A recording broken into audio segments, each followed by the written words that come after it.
Hi, this is Caleb's mom. I'm videoing for Caleb. Hello, my name is Caleb Voiers, and I'm going to be talking to you about vaccinations today. My purpose of this speech is to inform. My specific purpose, to get down to it, is to inform my audience about vaccinations and why they are important.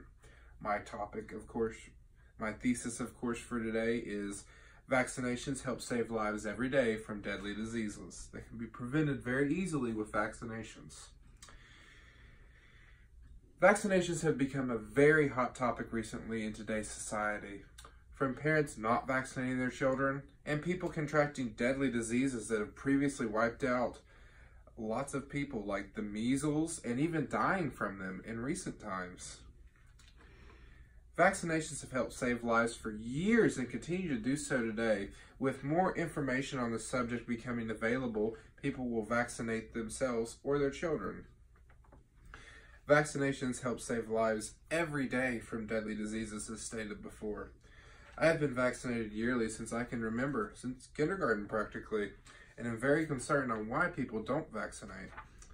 I've done research on the subject of vaccinations and have previous experience with the subject. First, I will inform you on what exactly is a vaccination. Secondly, I will inform you on the risks of not vaccinating. Last, I will inform you on the uproar that the media is causing on vaccinations.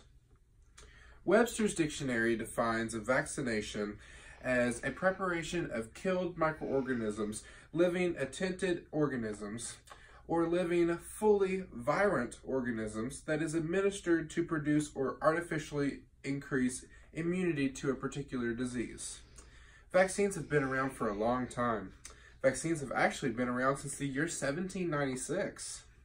The first known type of vaccine was when Edward Jenner used cowpox material to develop immunity to the disease smallpox, from thehistoryofvaccines.org.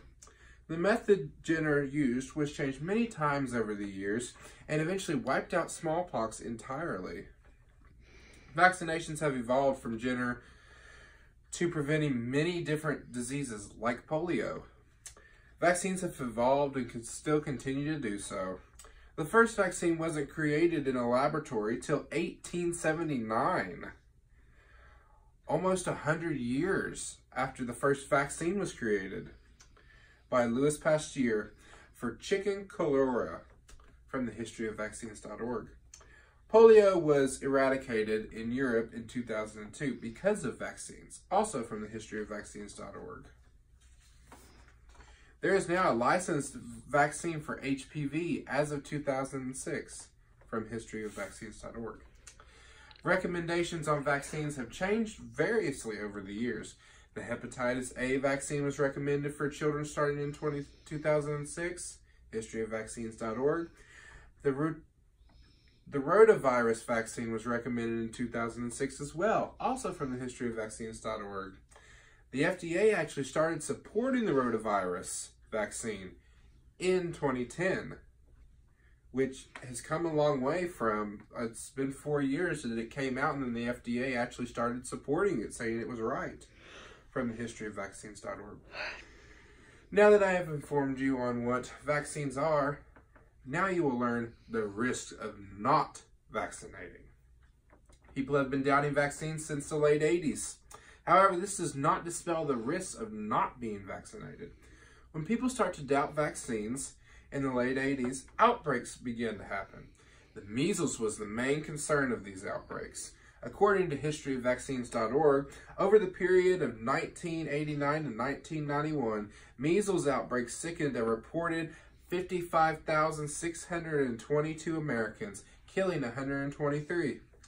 When over 50,000 people get sick and 123 people die from a disease, I would definitely get vaccinated.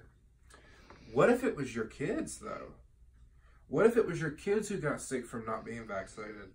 What if one of your kids suddenly died from a deadly disease that they could have been helped for through vaccinations? How would that make you feel? Would that make you want to vaccinate your kids? Now, what do doctors have to say about the risks? If it was so risky in reality, we wouldn't have a childhood immunization schedule from the time we enter kindergarten. And now I have a video from the Center for Disease Control on vaccinating your children. You need to zoom in over here. Here, I'll hold it up. This is baby Jack. Vaccines help Jack fight infections by introducing a small number of antigens into his body. Antigens are parts of germs that cause Jack's immune system to go to work. After Jack gets a vaccine, his immune system will remember the vaccine antigen and attack that germ if it ever invades his body again. The antigens in vaccines are weakened or dead, so they do not cause illness. Vaccines contain only a tiny fraction of the antigens that Jack encounters in his environment every day. It'll take a few weeks for the vaccines to start working, and Jack may need more doses later to best protect him. That's why Jack's parents are following the recommended immunization schedule, because it is designed to give him the best protection possible from 14 serious diseases. Learn more about childhood immunizations. Visit cdc.gov/vaccines/parents or talk with your child's doctor.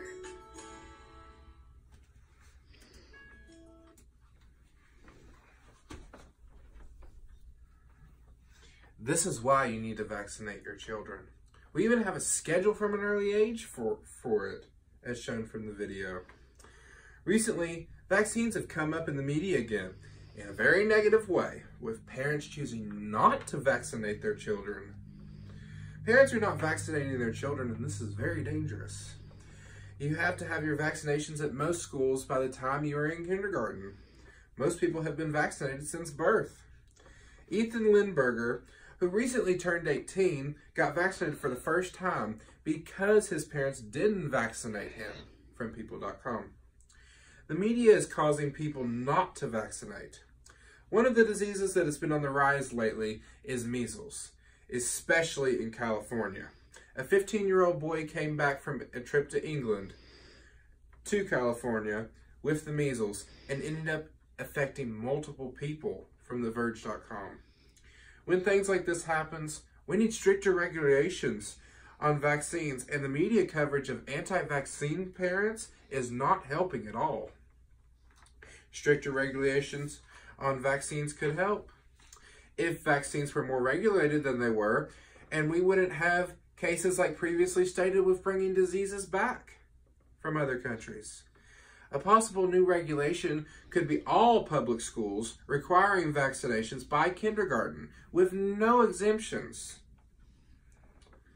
This would help with less children getting sick from diseases like influenza and contracting more deadly diseases like the flus.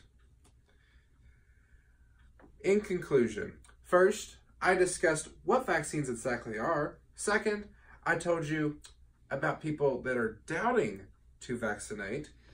Lastly, I discussed the effect that the media has on vaccinations.